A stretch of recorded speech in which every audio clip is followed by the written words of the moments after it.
Hi, this is Dave Perry and you're watching Retro Gaming Revival live.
Good evening, everyone. And no, I can't fucking do that. Let's just skip doing any voices.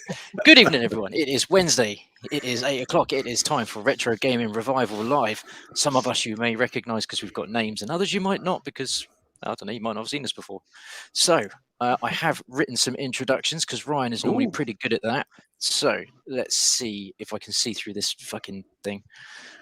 Where are we at? Okay. So first off, we have a man who is so gut-curdlingly scary, they have to lock him under the stairs for fear of their own lives. It is Mr. Blunners. Hello, evening. We have the man whose updates with us are so bone-chilling about his office build that is coming soon. It is Tim, triangle face. Hello. And we have a man who could have been on the wall of every girl in the 90s and terrified their parents. It's Vanilla Dawbs. Greetings. Oh, I quite like that. That's quite a nice one. Thank you. Yeah, Brian made that one for me because I was running out of things to do. And then myself is Nintendolly, if you can't tell. And we have some very special guests with us this evening, all the way from the Polterguys channel. We have Ian and Michael. Welcome. How goes it? Very well. How are you guys? Excellent. Thank you so much for joining us. Thank you so much for getting in the spirit of things as well, chucking in some costumes there. It's really, really good fun to see what's going on. Yeah, Absolutely. no, we just dress like this all the time, Ollie. It's amazing. It's got to be done. Wednesday. I am absolutely, just as the intro was kicking in and Dawes was throwing on the costume, I couldn't help it. I was just crying with laughter out there with fucking Demu. It's cool, isn't it? How cool is this? It's the greatest. I got it a few years back. We went to a party and it was dead celebrities. So I went as Rod Hole. Got Emu. It's cool, isn't it? Dude, that is absolutely amazing. Absolutely love it. Although my arm's probably going to get very sore in a minute. So. You got to keep it up all night, mate. I won't be able to. I've got my copyright safe horror hand. So it's making using my mouse a bit difficult. So I might take it off, but it's quite good for making a point now. I go, Exactly. It's like people that chew on the end of their glasses to sort of like makes you have that intelligence look about it. Okie dokie. So we have got a few people in the chat here already. We've got James from Itch Much More. How's it going, buddy? Hope you are well. He's on the beer as well. He's on the sauce. We have Mr. Essex Retro Gamer. How's it going, buddy? I hope you are keeping well as well. I hope you guys are feeling much better as well, because Mr. Essex and Mrs. Essex have been struck with COVID, so hopefully they're feeling much better now. If at any point anyone wants to chuck some stuff in the chat around the stuff that we're talking about, please do. It's always good to get some conversations going. But without further ado, the thing that we ask everyone that joins our channel is, so this question goes out to Michael and Ian, and that is about your gaming history. Do you have a history with gaming? Is there something that sort of got you into gaming, whether that's as a casual gamer or someone that was really hardcore into games? What got you into gaming, if you are indeed still there? Yeah, I'll jump first. First of all, Guys, thanks so much for having us here on the channel. We love the channel, so we're very pleased to be invited on this very special Hallows Eve edition. Personally, I'm a bit of a casual gamer. I wish I had more time to game. I first was introduced into gaming kind of through my uncles. We never really had a console growing up. My first console was the Sega Mega Drive or Genesis, depending on where you're from. I just loved it. I mean, it just captured my imagination. As you know, our channel, the Polterguys channel, we talk a lot about horror and we dissect things and dive in deep. Mega Drive holds a special place in my heart because so many of the games, although they're not horrors and they don't scare me, there are just so many absurd creatures and characters, ghosts and goblins and demons, almost in not every game, but throughout the catalog, you will find elements of horror within it. Favorite game growing up? It's got to be Streets of Rage 2. I still play it to this day. I absolutely love it. I got the remake, or it's the Streets of Rage 4. Kind of modern one last year. I love it. I've played it through so many times. I'm not a person that tries to get every trophy that you can, but I've been trying to get every single one on that because I loved it so much. But yeah, pretty casual gamer, but I maybe play 2 or 3 big titles a year, and I'm quite content and quite happy with that. I'm always a little bit behind. I haven't gone new gen just yet, but yeah, I love getting a good play of something when I can, and I seem to always go back to Mega Drive. Don't know why, just nostalgia. Yeah, I think the Mega Drive does hold like a real special. I mean, anyone that's into retro gaming would agree with you. It's got a real special place in people's hearts. That one, and I don't think anyone would disagree with you for saying Streets of Rage 2 is one of those games. It's the soundtrack for me. That game is just it's on another level. It's like it's 90s cool. Yeah, it's so good. And when I see a turkey every Christmas, all I think of is Streets of Rage. Exactly that. If only if it was that easy to just get hit by a car, shove a turkey in your mouth. There we are, back to normal. Love it. Mr. Ian. Yes, well, my journey goes back a bit further. My first introduction to any type of gaming was on the Spectrum ZX and playing a lot of Dizzy games and Manic Miner and things like that. And then I've kind of not really, haven't really stopped gaming, to be honest with you. I am a lucky owner of a PlayStation 5, which I do play quite often. But in terms of nostalgia, I totally agree with Michael. For me, it's still the Sega Mega Drive. It was just mind blowing whenever it first came out, and whenever I first played the console, it was one of those things where my cousins had visited my granny's house, and we all kind of went there, and they had brought the Mega Drive with them because it was like quite easy in them days. They pack up a games console and take it to friends' houses and stuff. I remember going up and seeing it for the first time. They were playing Road Rash 2, which again was mind-blowing as well. Just the fact that you could beat up policemen on motorbikes and swirl chains around and kill people. And, whenever you fell off the bike, you'd deliberately hold the D-pad down so you didn't run to the finish line. You'd run to the finish line, you press up instead of back to go back to your motorbike, and then, things like that. But, I've been playing a lot of consoles. I've been lucky enough to own quite a number of them. And, at the minute, my console collection consists of a PlayStation 5 and an Xbox Series 1. No, Nice. What do you call the Xbox? It's not the new one. It's like the one prior to that. It's almost like the PlayStation 4 Pro. It's Xbox Series X. Yeah. That one, isn't it? Yeah, that's the very one. And I've still got a few retro machines there. I've got a Master System 2, I've got a PlayStation 1, I've got a DS and a Wii and stuff. So I've still got a good few bits and pieces there.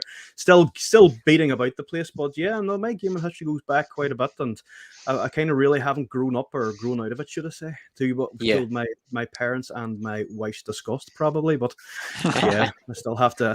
None of us here have we? So.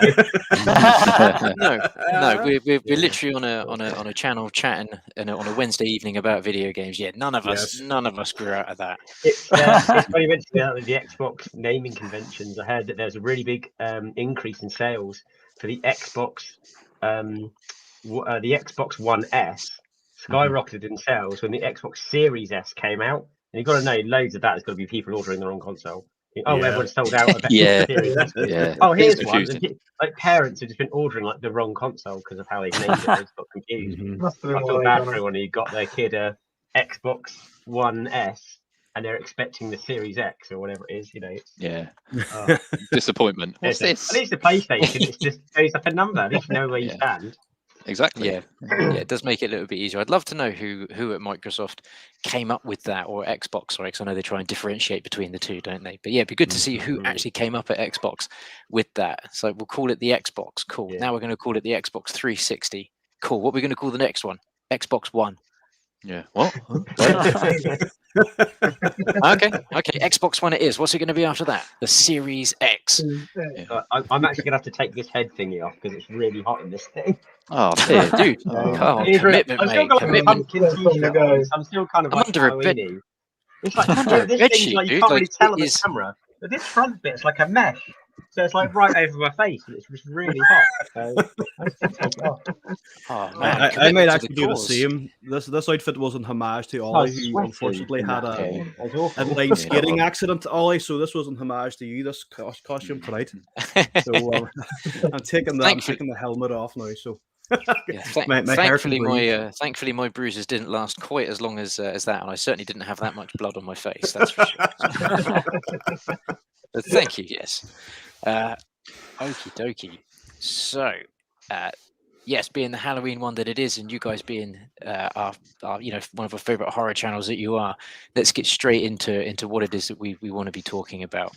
So we're going to be talking about horror games, of course. So our favorite series is, and that can be, we'll let you be as loosey-goosey with that term as much as you want. So if it's just a absolutely horrific series of games that are just that terrible, but you like them for some reason, we'll let that slide. But yeah, if any of you guys have got a particular horror series that you're big fans of, I don't know. Let's hear where you're at. Mm-hmm.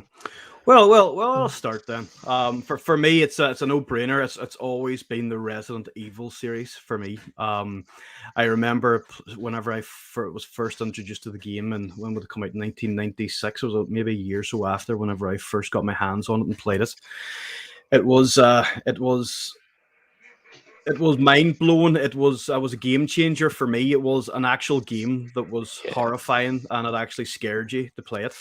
And I'll never forget being around at my mate's house. He owned it, and it was one of them ones where we put the game on, and then the big Resident Evil, and I was like, holy shit, this game means business, and the big eye looking at you and stuff. So that was all right. So it was one of them things, and he was like, do you want to control the character? I was like, nope, you're going to control him. I'm going to watch. So that was my first introduction to it, and then obviously in terms of the opening sequence, it was all kind of shot and like with real footage and stuff, and Jill Valentine was a total babe, and she had the gun, and it was a no-brainer that you had to be Jill when you're in the mansion and stuff. It was just absolutely, it was a beautiful looking game too. The aesthetically very pleasing. The mansion was gorgeous, and this was like on a PlayStation 1. And I just remember that iconic scene whenever you're playing as Jill and you walk past the dining room and there's a zombie eating a man on the ground, and he turns around and looks at you. That was one of the first times that I actually had the hairs in the back of my neck standing up playing a video game. So this was the introduction to your proper survival horror, in my opinion, where you're actually kind of at, oh shit. This is fun, but this is actually going to be pretty damn scary as well. Then there's other iconic scenes as well, where we had the birds coming through the windows and the dogs and stuff like that. So all little subtle things were very creepy and eerie. But that was me hooked then on survival horror or horror video games, and it ended up becoming my favorite genre. My favorite genre of film anyway was horror, but that was just serendipitous that this Resident Evil game existed. And then without getting into too much, because everybody else wants some input, then Resident Evil 2 came out, and that was me. Yeah, amazing. Unbelievable. Mm-hmm. Yeah. One thing I always used to find genuinely scary in the Resident Evil games and similar games was where you had to save it with the ink. Yeah. You couldn't just save easily. You couldn't quick save. So if you hadn't saved for like an hour or something, and then you suddenly get surrounded by zombies, you're genuinely scared that you're going to lose all your progress. I'm like, I really don't want to die. So that kind of adds a level of fear to it. And that's genuine fear that you've just kind of lose that time and you have to do it all over again. Yeah. My bit was that first scene when you go down the corridor, you turn left, and then you come back and you hear a and you let down and they're coming through the windows. I was absolutely just crapping my pants as a kid and just being like, don't know if I can play this, but I did. I loved it. It's one of my favourites. I got the remake on the GameCube as well that came out. Oh, what a version that was. That was absolutely superb. Really, beautiful. Really good. Because it's, I guess, as a sort of younger lad playing Resident Evil for the first time, like you are genuinely just kind of taken by the fact that it is actually pretty scary when you're walking around this haunted mansion. There's noises, there's zombies. But it's only when you sort of get older and you go back and replay it that you realise just how terrible the dialogue was. Awful. It was, those voice actors are terrible. Hey, give me this. It's, it's like a Resident Evil, isn't it? Look. They have that bad voice acting. I think you've had guests on the show before, didn't you? Where you said like, when they made my friend Simon Hammonds. Yeah, when Simon was on, he said like when they were making the games, there wasn't a lot of English-speaking voice actors in the area. So the people they got in were English-speaking. He could read the lines, but weren't necessarily voice actors. And it's kind of just become synonymous with horror games now. I think you have that bad voice acting. Same like Silent Hill 1 as well. Terrible. Things like that. There's like this. What's happening in this town? You can't. It's part of it now, and I kind of love it as well. It is. It's got a little charm about it now. But the again, the thing that I remember watching as a kid thinking was so badass was that intro. The helicopter comes in, they're like zip lining down, and then they're running through the grass with the dogs, and you're like, oh my god, yes, I remember that being so scary. And then there's a 17, 18-year-old, oh man, we're chatting about Resident Evil. I'm gonna have to play through the first Resident Evil again. And again, that intro, it's like from a 90s Chuck Norris movie, isn't it? Now where they all sort of like Chris Redfield, and he sort of like turns around with like a sort of, but it's now just become so iconic that it's great. But the actual gameplay, the thing that I guess makes that game so utterly terrifying is the gameplay. It is genuinely scary. It's good atmosphere. Really good series. I totally agree. And just to back up with what Ian said, again, I was always a little bit behind. My first exposure to Resident Evil was Resident Evil 2. Yeah. And even the fact that there was 2 discs, 2 playable stories with 2 different characters blew my mind. Again, that opening kind of credits with the eye kind of moving around and that synonymous voice. But everything about the game, I mean, yes, it was one of my first experiences with cinematic scenes that were very, very lifelike for the time. Seeing that image of this dead zombie-like figure, and you kind of knew what you're getting yourself into. But some of the most suspenseful moments for me were when you're entering a door and it kind of fades to black for a second, and you see just that black screen with that doorway. Yeah, amazing. And you're 10 years old and you do not know what is behind that door. There were some of my most frightening moments growing up. I wouldn't play games as much as I enjoy horror movies because you get to witness things, experience the most terrifying things from the comfort of your own couch, and nothing's bad's going to happen. My experience with horror video games is quite different. They make me very nervous. I can't play them by myself, even to this day in my mid-30s. But yeah, I absolutely loved the early Resident Evil games. I love the character Leon. When he first encounters a zombie, I think there's a woman at his feet, and she's kind of like, and straight away blows her head off. And he doesn't even know there's zombies yet. Yeah. He's just like, no, not taking that chance. But yeah, I love those games. And again, just backing up, I think Triangle Face, you said it, like the suspense of, can I get back to save? I'm about to die. Yeah. I don't have any health. I got to run back here and save. And like, just, I lost hours of my life playing Resident Evil 2. So, did you get do you know if you complete it in a certain amount of time, you get certain grades, you get the extra? Is it Tofu and is it Hank? You get those extra. They were in Resident Evil 2, weren't they? Yeah, Resident 2, yeah. Honk, doesn't you call the guy like Honk, that's it, yeah. Honk, He's like the SAS man. But yeah, if you played it and got certain skills or whatever it is, you build it in a certain time grades, you got these extra characters. And I remember playing as those as well. and the tofu bar was just hilarious with a little piddly knife. Doesn't the tofu make like a funny noise as he runs as well? Doesn't he have like a little squeaky or something? Yeah, that's right. Amazing, as you do. Yeah. I mean, who came up with that? I mean, it's like complete the game in this amount of time, and you can play as a stick of tofu. I mean, it's just the most insane thing ever. But yeah, Resident Evil, yeah, exactly. It's the answer to everything, isn't it? People go, "Why did that happen?" 90s. It's just what we did. Yeah, there's quite a lot of love for Resident Evil 2 in the chat, and it's a worthy sequel. That one, excellent sequel.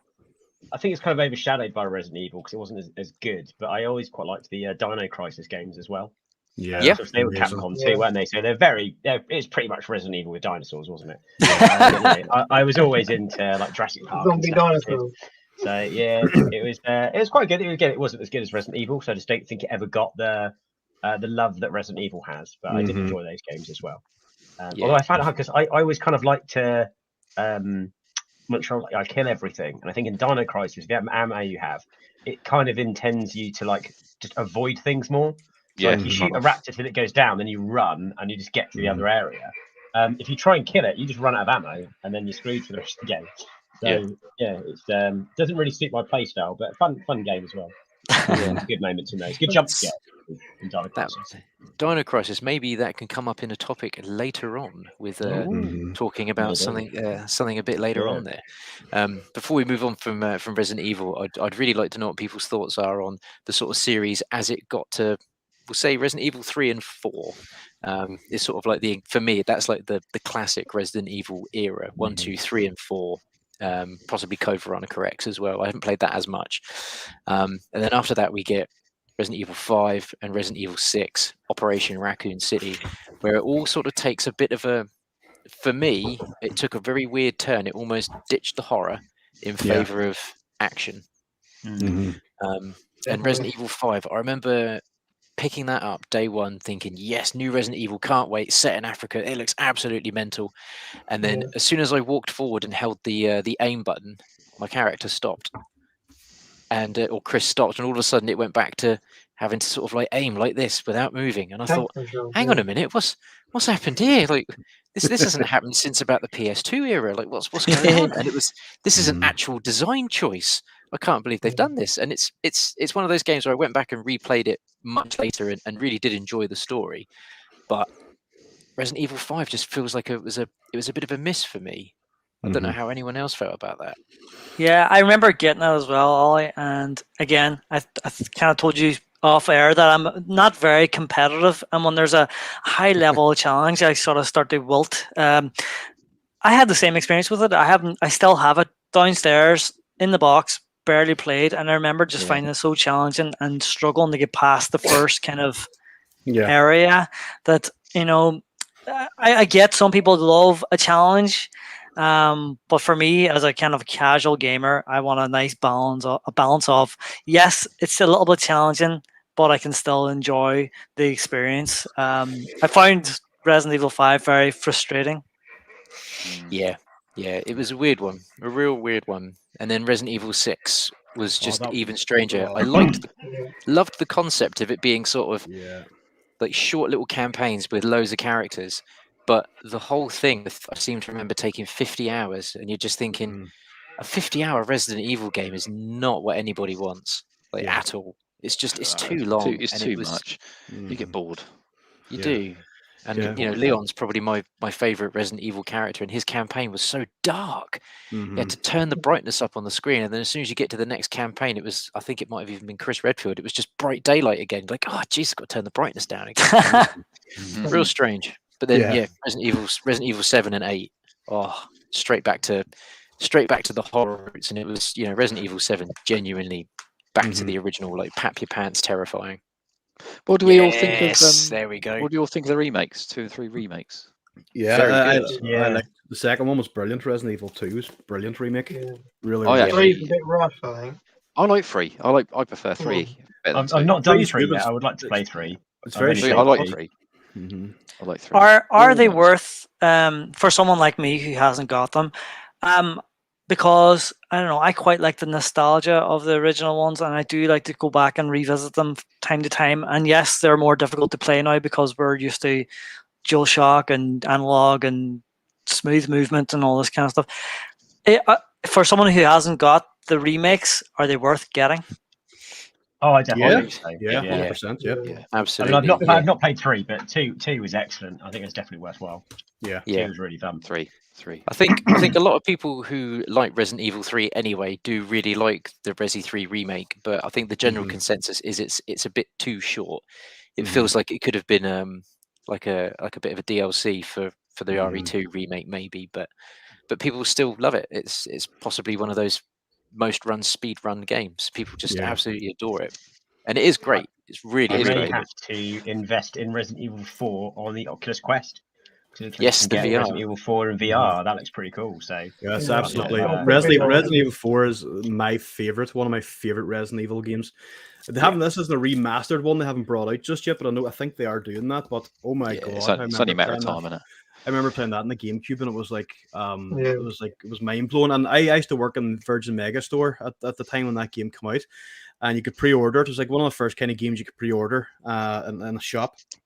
And when you pre-ordered it, there was like a £90 version of it, and it came with a control pad that was shaped like a chainsaw. Yeah, and it came in like in a glass box. And to this day, I still wish I had bought it and even just kept the control pad, because the games have long gone now, and I end up sort of always having to buy them over again or buy remastered copies. Because like I said, when I had a PlayStation and a PS2 and PS3 and Xbox, you name it, I had all these games, and then when that console left me, the games left me, it was sold on or it was passed on to someone else. So that was the only thing I regret I never bought was that control pad with it was shaped like the chainsaw, because I'm sure it would be worth a few pennies now. But in terms of being a Resident Evil fan, it'd be something would be nice to have in your collection. Fantastic. Excellent. So, anybody else? What are some other favorite horror series that we've got on the go?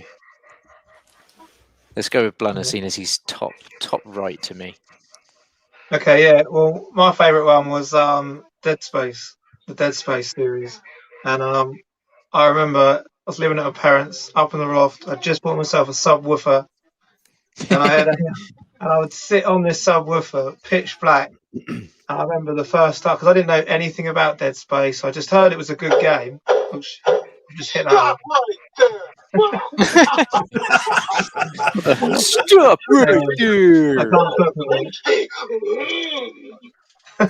just hit the door. Yeah. And I remember being sat on the subwoofer, and then it would be pitch black, and you just see this like alien run alongside of you, and it was like, it was absolutely crap, because my whole body would shake because I'd be sat on this sub, and I'm like, whoa, what was that? I didn't know what was going really anything about the game. I just thought it was like a bit of a homage to Resident Evil, but it was absolutely amazing. They kind of ruined it by the time they got to 3 because EA got their hands on it. But there was a part in 3 where like you put a needle in the eye, and that bit was a bit like, whoa, okay. See that come, but no, the actual concept of finding a spaceship out in outer space in the future, that they've all got this like they've all died and got this horrible mutation, and that they're going to get you, and then you'll eventually bring it back to you're having to try and wipe them all out. But the gun that would like change, you could change the angle of like your gun, like you could also upgrade all your gun. It was an awesome game. I absolutely loved it. Yeah, I couldn't agree more. It's a good setting, isn't it? Like a space sci-fi horror. You didn't get loads of those, and when space sci-fi horror is done well, it's always really good. It is, yeah. There is something about that first Dead Space, though. I absolutely agree with you. I remember getting it for my birthday, I think, that year. Sort of sat downstairs, and there were genuinely times playing that game where I was so stressed and anxious because you're just sort of like, oh, I don't want to turn the corner. Something really bad is going to be around the corner, and you go around the corner, there's nothing there, and then it comes at you from behind, and it was that idea that you could just unload clip loads of ammo into these monsters and beasties, and it wouldn't do a great deal unless you took the limbs off. It was taking the arms off and the legs off and the heads off, and that's what stop them from coming at you. And just that as a concept was just fucking cool. Like, oh my god, now I've got to be careful with my aiming. Like, oh my god, careful, stressed doesn't go together very well. But yeah, what a setting! I cannot wait for that as a remake. I know EA have announced now that they're doing a full blown remake, and they've been testing it with fans and everything to make sure that they get it absolutely right. And it feels like, yes, this is a time for a new Dead Space game where you got PS5 and Series X with ray tracing and HDR on your 4K TVs. Like that's going to be really good. Yeah, amazing. That is a fantastic series. I have to agree with you there, Blunnis. Absolutely brilliant. Right, Mr. Triangle Face or Emu, which one of you lads would like to chuck in one of your favourite game series? Go on, Triangle Face. We're going to go first? Okay, so one of my favourite horror game series I'm going to pick is House of the Dead. So it's more of it's a on-rail shooter, so different to the survival horror ones, but I thought it deserved a mention. I can remember getting the occasional chance to play it in the arcade. But if I got a chance to play in the arcade, I normally have like a couple of quid, so I wouldn't get very far. So normally, like when you get to the end boss, you would die quite a lot. Like the games are designed to kill you and make you put more money in the machine. So I couldn't really get past the first like boss or very far in it. Then when it came out on the Wii and you had House of the Dead 2 and 3 on the Wii collection, that was brilliant. So I played that quite a lot, and they did a really good thing with it. I don't know if you've played it, but when you first play it, you get so many credits to play through, and it's not quite enough for you to finish the game on it. And then you unlock like more credits when you next play, so it adds the longevity of it a bit, because it takes you a bit of a while to actually get through the whole game and finish it. And they're the same with 3 as well. And then not long after that, they brought out House of the Dead Overkill, which was really good. And that was kind of like a spoof horror movie, like B movie. And there's loads of subtle things in there that are really funny. And there'll be like a character who's got glasses on, and someone like smacks him, and his glasses fly off. And then in the next scene, he's wearing glasses again. So they have like these deliberate continuity errors and things like that in there. So that was like a really fun little series. Cool. I will do one other quick mention. I did talk about this on our last stream with the retro rivals who are in the chat tonight, commenting on Dawbs' lack of lipstick, which was Zombie U. I don't know if Zombie U's overly talks about game. I certainly played it a lot and really liked it, but I don't know if it's really regarded as an overly popular game. But really unique game. The way you use the tablet on the Wii U. If you have a Wii U, try and get hold of a copy of Zombie U, because I think it's probably one of the best Wii U games in my opinion. Especially the multiplayer. The multiplayer there's fantastic. You've got like the tower defense game versus the first person shooter. But I won't talk about that too much because I've already covered that in the previous video. But yeah, so House of the Dead and Zombie U are two picks for me. Fantastic choices, excellent stuff. I had House of the Dead on the Dreamcast, and the gun and everything, loved it. You can click in your own memory card and rumble pack on it, and that brilliant. Yeah, I was quite disappointed actually that the Wii didn't have more of the arcade on-rail shooters, because after the House of the 2 and 3 was really good. I was like, I can't wait for them to bring more out. And then Link Crossbow. I was like, where's Jurassic Park? Where's like all the time crisis ones? I was expecting them to bring out more and more, but it just didn't have it. Catered to it so well. I really thought they were going to bring out more of those shooter games. I actually got one of the peripherals you can get, which is like a gun, and you can put the Wii controller, clip it into the gun, and there's a hinge so that the triggers at the end of the gun, you can actually then just use it like a light gun. And that's pretty cool, but they just didn't really bring many more light gun games out, unfortunately. No, that is a shame. Yeah, House of the Dead was just such a big one for me in the arcade. Remember pumping pretty much all of my pocket money into that game, especially House of the Dead 2. That was the one that I really got addicted to pretty badly. Whenever you go to town on a Saturday, you go to Sega Park and easily blow 20-30 quid on House of the Dead 2. You'd save up all month to just rinse it on House of the Dead 2. Yeah, phenomenal series. Yeah, another one with brilliant voice acting as well. Yes, like the innocent people. It's like, no, don't get me, and then you have to help. Save them. Yeah. Please help. Yeah, Mr. Emu, where are we at? What's one of your? Probably the Final Fantasy series. Oh, sorry, I thought you said the shittest series. Sorry. I thought you said the shittest series. We said you could be loosey goosey with it. You could say it was horrific I'm joking. if you wanted to. No, I'm joking. So yeah, do you know what? I don't know if you can see these, but I've done a little collage here. So yeah, I've got Dead Space. Not played them yet, but I will play them in due course. Blunners. I see Resident Evil, Days Gone, not really Days series, Gone. but if anyone's played Days Gone, sorry, anyone hasn't played it, you've got to play it. It's amazing. One of my favourite games. Obviously, Last of Us, Evil Within. Yep. Yeah, Great, good one. great underrated game, that one. It is. Until Dawn, that's there. Yep. But Excellent my favourite at the moment, I've just completed it and got the platinum. Well, a few months back now, but it's Alien Isolation. Yeah. That is my favourite horror game. Yeah. It's just such a good game. It's scary. It's tense. You don't know where the alien is. He can pop up wherever. You can hide in the lockers, but sometimes he just comes right up to the lockers and you can just see him, and he's just sniffing you, and it's just so scary. And if you save at a save point and the alien is near you, you don't know if you if you die and reload it, if he's going to get you again. It's so good. It's such a good game. Brilliant game. Yeah. I think I've got the DLC, but I've not played those yet. I think we might have said it on a stream before between you and me, Dawbs, but I actually think that Alien Isolation is probably the closest thing that you could have to a religious experience. It is, if you like the Alien games, it is just spellbinding. It is so good. I appreciate the gameplay and the game style might not be for everyone. The AI of the alien is just, it's incredible. It's so cool. It adapts to your gameplay style. So if you're stealthy and sneaky and take your time, then the alien will stalk you harder. It will take its time to find you. It will look harder for you. Whereas if you're someone that just runs around frantically and constantly throws, the bombs at it to try and scare it, then it will chase you really fast and frantically as well, and it will just sort of tear around the room. But yeah, what a game. It is. And if you've got the flamethrower, you've got to save your ammo for that. Yeah, you've got to save it, especially if you're on the toughest level. And if he gets you and dies, I think you can't complete the game without dying to get a trophy. And that is stressful. That is super stressful. I bet. So stressful.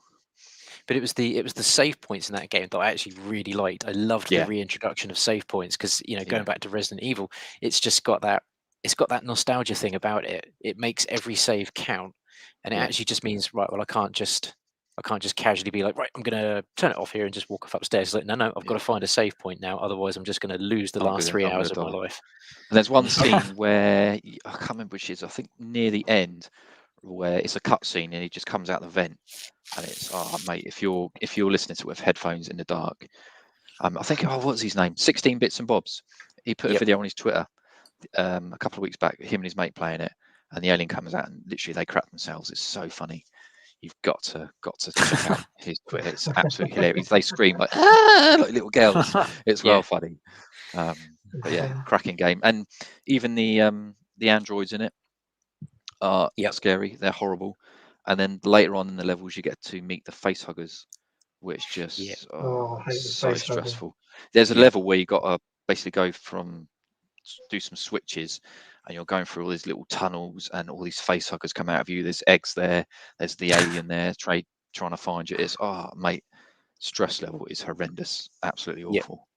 But brilliant game. Love it. Really, 10 out of 10. Yeah, I mean, I know I was very grateful to be on the Polterguys channel chatting about The Exorcist, but my second favorite movie of all time is Alien.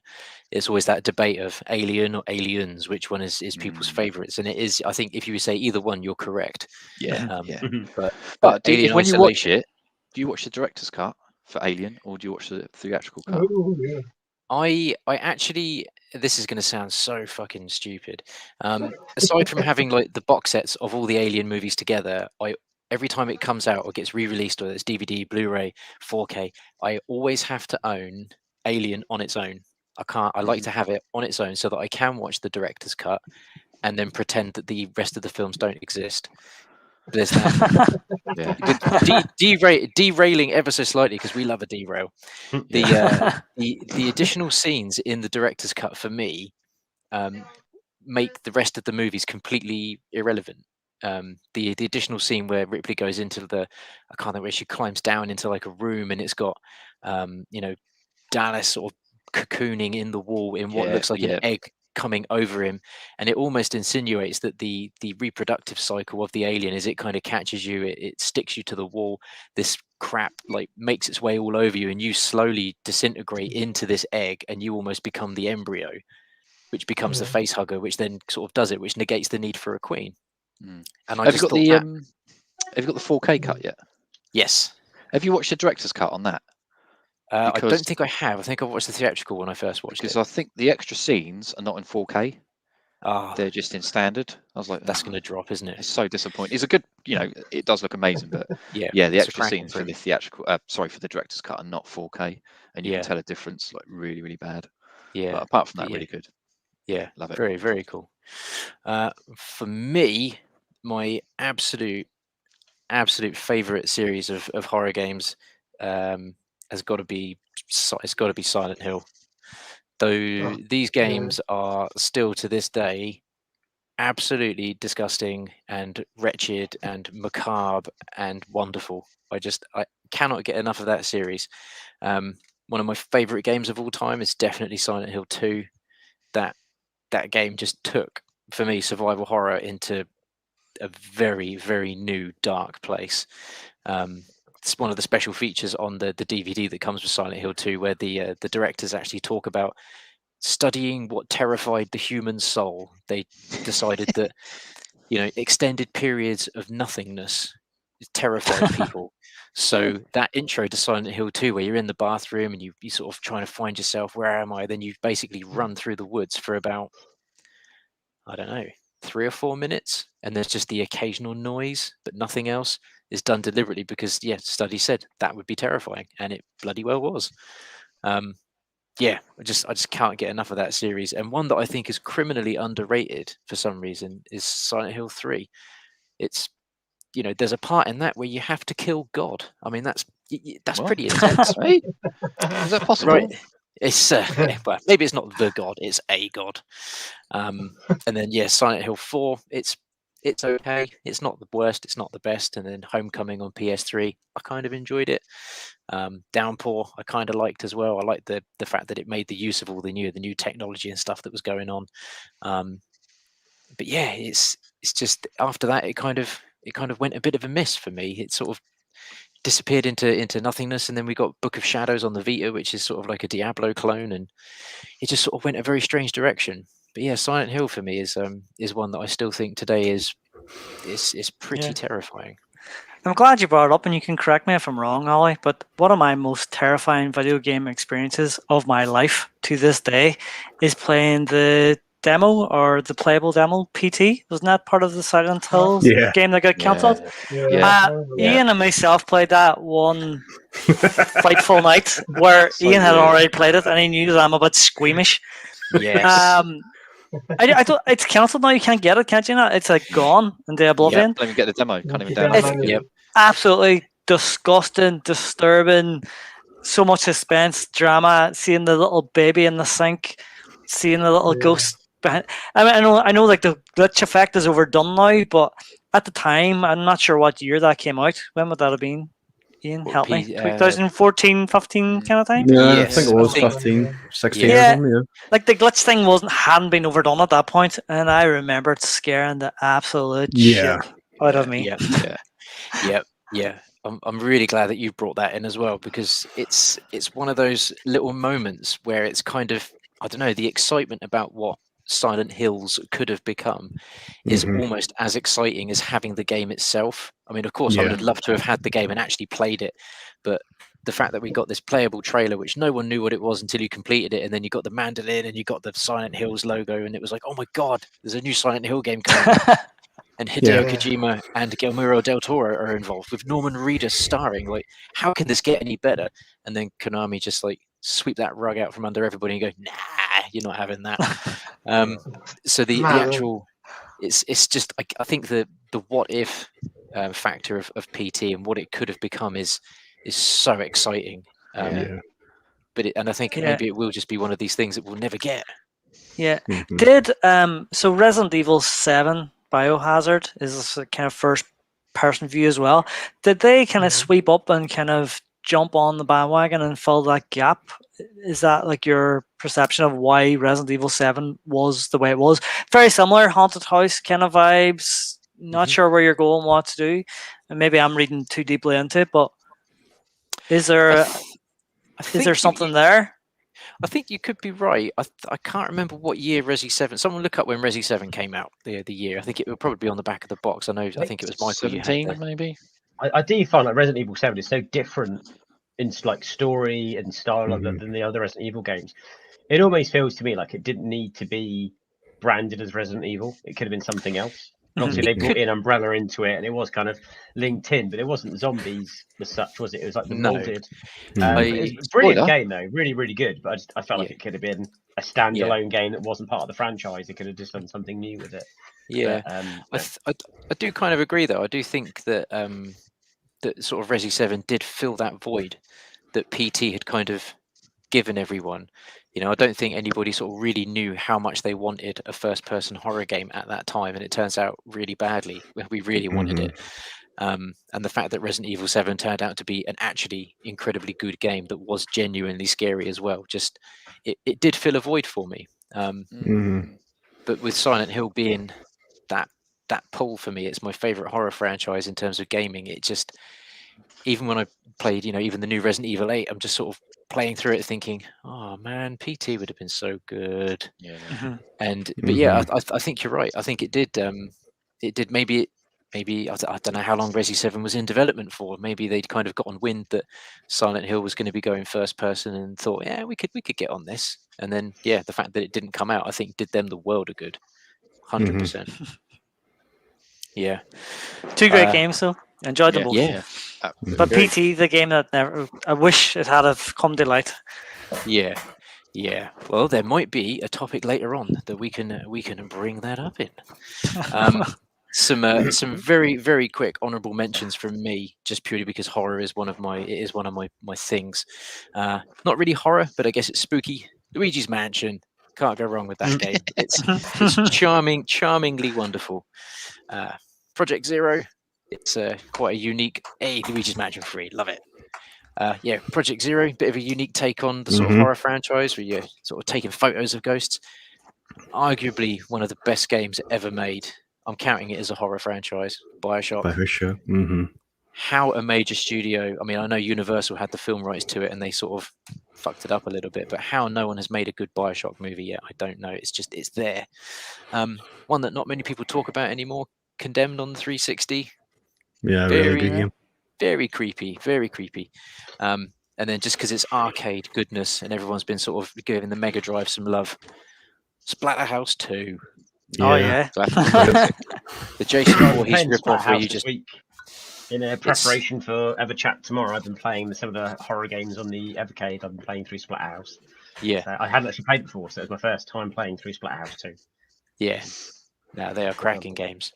Okie dokie. Let's move very swiftly on. Can I chuck in one sneaky one? Because I did always throw in an honorable mention with Zombie U. But one other thing I was going to mention, it's not really a horror game as such, but a horror demo, as you've mentioned, PT, as well. If you play Metal Gear Solid 3 on the PS2, that's right. Yeah. It is established in the plot of the game that you can sleep, and that's how you save the game. So if you save, storyline wise, that's meant to be Snake sleeping. Now, if you save your game when you're in the prison cell, and then you turn off the console and turn it back on, before Snake wakes up, he has a nightmare, and you get to play Snake's nightmare like a little mini game. And you are in a barn with, I think there's zombies in the barn, and you just have these two swords, and it's like a hack and slash game, running around killing zombies, and you have a set time to play the game, and then eventually the timer runs out, and Snake wakes up, and then you carry on with playing Metal Gear Solid 3. Amazing. I think one to exist. I thought I needed to mention and bring up. I think in the latest, whatever the last Metal Gear Solid game was as well, was that if you go into a tent or there's a radio playing and the radio's playing the broadcast that's played in PT.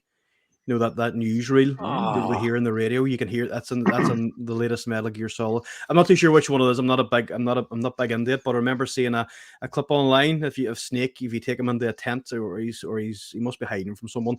There's a radio playing in the tent, and it's the broadcast from PT that plays in the house whilst you're meandering around from that scary woman. Man, Hideo Kojima is an absolute nutball. Love him. Absolutely love him. Right. So, one that I think probably prompts more discussion than just video game movie adaptations in general is horror video games that have become movies.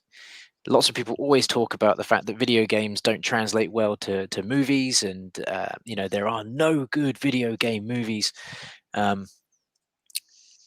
kind of disagree with that. I think there are some pretty good video game movie adaptations, and pretty much all of them are horror, I think. Again, we can be a bit loosey goosey with this one in terms of things that people go with. I am just going to straight off the bat throw Silent Hill out there, because we've literally just been talking about it. But that as a movie is a fantastic experience. It had there it is. It had, I'll tell you what, whilst when we talk on something else, I'll grab my Japanese. I had to get this Japanese box set for the Blu-ray because it was just, oh my God, it was too good. But yeah, it translated so well to cinema. And it had enough of the game in the movie for it to be nods and fan service, but it wasn't so dependent on knowing anything about Silent Hill that you could watch it as a newcomer and not walk away from it understanding what was going on. And also remember thinking at the time, I took my wife to see it with me, and it was for me pushing the boundaries of what a 15 rating could get away with. The spoiler alert for anyone that hasn't seen Silent Hill, the movie, the scene when you're on the Pyramid Head is sort of walking up the steps to the church, and I can't remember the young character, the young girl's name, and he's sort of just holding her up by her neck, just tears her clothes off, and then just rips her skin off, and then throws the skin at the church doors. And you're just thinking, this is a 15, right? And we've just watched somebody get skinned on screen, and such a good adaptation. So I am opening the doors for anyone that has horror games, that have been turned into movies where they think it's actually been pretty good. Yeah, I think an obvious one that most people will talk about at some point is probably the Mortal Kombat movies. I remember those being a huge deal when they first kind of came on the scene. Cheesy, yes, but iconic, yes, also. I have a little soft spot for the first Mortal Kombat movie. It's got a bit of everything: action, the special effects, the larger-than-life characters, a little bit about the backstory between Sub-Zero and Scorpion, all that good stuff. I actually love the original one. As bad as it is, I have a special place for it in my heart. The most recent adaptation of it, I enjoyed that as well. It was kind of what you expect, but there was an animated movie about a year ago. I think it was called Scorpion's Revenge, and that was excellent. It was kind of like the original movie and this new movie combined. I thought that was just absolutely amazing. I loved it so much. Yeah. Really, I think I agree with everything you've said. That 90s Mortal Kombat just came out at the right time. It had a good balance of cheese, a good balance of fun, and I actually thought the fight sequences, even now, they're pretty good. Like they stand up really well, and you just cannot ever not talk about that theme tune. It's belted. Is that with Christopher Lambert? Is he in it? Yes, he is. He's Raiden, isn't he? Right. Okay.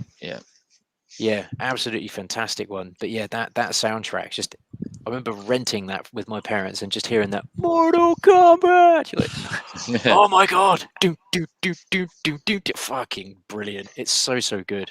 But even the actual soundtrack, it had Orbital on it. It had Orbital, bloody hell. Yeah, Orbital were on it. It had some really big names on it. And as a sound, I mean, I've got it. It's a cracking soundtrack. So yeah, I would agree with you. Mortal Kombat, good choice.